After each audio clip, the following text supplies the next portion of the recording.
இன்று அவருடைய சத்தம். எழுதியவர் சகோதரர் சகரியா பூனன் அவர்கள். நாள் செப்டம்பர் 5.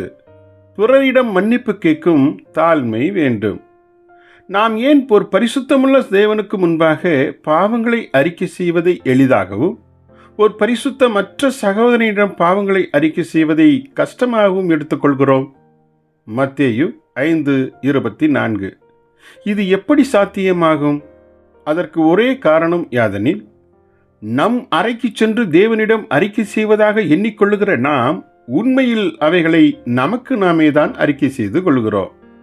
நாம் தேவனிடம் அறிக்கை செய்யவே இல்லை. அதாவது நம்மை நாமே ஏமாற்றிக் கொண்டோம், அவ்வளவுதான்.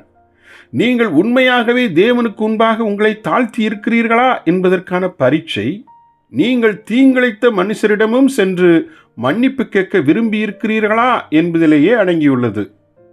இந்திய கலாச்சாரத்தில் மனைவிகள் மாத்திரமே தங்கள் புருஷர்களிடம் மன்னிப்பு கேட்க வேண்டும். புருஷர்களோ தங்கள் மனைவிகளிடத்தில் மன்னிப்பு கேட்க வேண்டியதில்லை என்ற தீமையே குடிகொண்டு உள்ளது.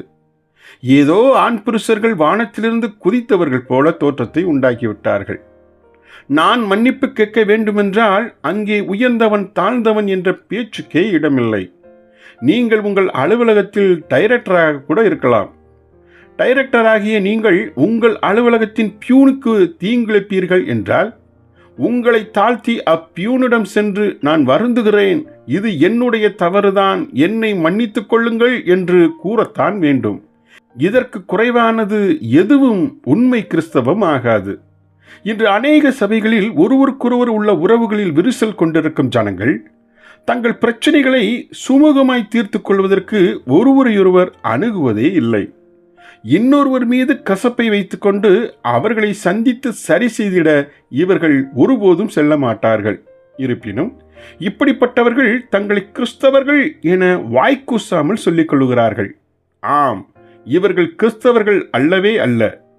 இவ்வித ஜனங்கள் நாங்களும் தேவனுடைய ராஜ்யத்தில் வீற்றிருப்போம் என கூறுவார்கள் என்றால் அது எந்த வஞ்சகத்திலும் கேடான வஞ்சகமாகும்.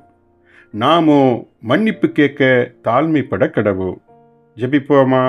எங்கள் பரம தந்தையே, மானிடர் யாராயிருந்தாலும் எங்களை தாழ்த்தி அவர்களிடம் உடனுக்குடன் ஒப்புரவாகிடும் ஜீவியம் வாழ கிருபை தாரும். இயேசுவின் நாமத்தில் ஆமேன்.